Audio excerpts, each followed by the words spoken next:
Oh, Mabel! Kumusta ka na? Okay lang naman ako. Gusto ko lang makita ang bahay na pagmamayaan. Ay, naku! Teka! Teka lang, baka naman nagkakamali ka. Ha? Eh, oo nga. Si Jenna nga ang nagpagawa nito. Pera nga ni Jenna ang pinagpagawa ng bahay na ito. Pero nakapangalan nito sa akin.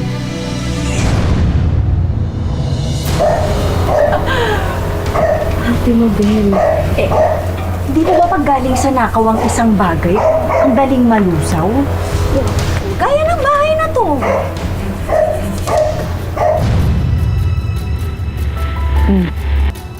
Ba't di kayo makapagsalita? Total shock? Hindi na ako mukhang halimaw, di ba? Arby naman, hindi ka ba nagagandahan sa akin? Ay! Jenna! Naku, Jenna! Naku, kumusta ka na? Halika, pasok ka sa bahay namin. Bahay ko to. Ah, hindi. Bahay ko to.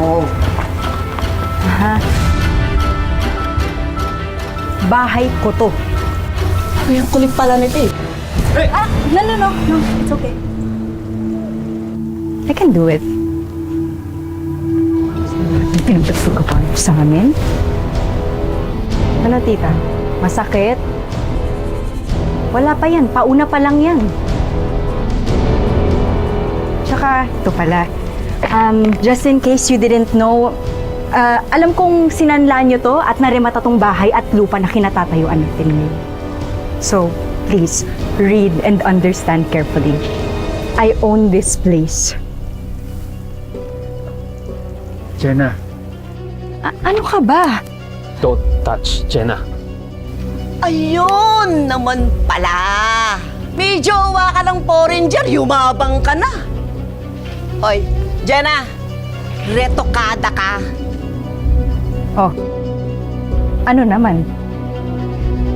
Well, sorry tita hindi pala nare-retoke yung ugali kaya forever ka ng ganyan. At least ako, gumanda ako, di ba?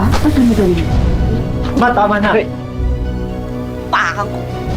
Jenna, baka pwede natin pag-usapan to. Kakamali ka lang. Pwede tayo magsimula ulit. Arvin, it's too late. Alam mo, dahil hindi ako kasing sama ninyong mag-ina, bibigyan ko kayo ng 1 linggo para umalis kayo dito sa bahay ko.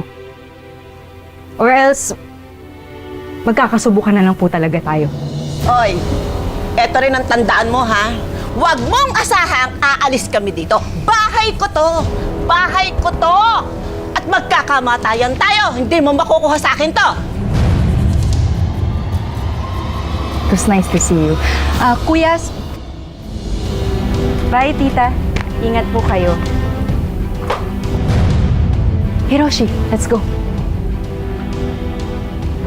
Buwisit talaga ni Jenna niya. Buwisit! Chay! Yumaman lang? Nagpaayos lang ng mukha.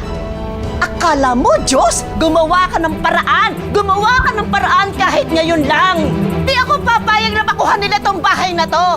Akin to! Anong gusto mo? Akitin ko siya? Hindi na mangyayari yun, ma.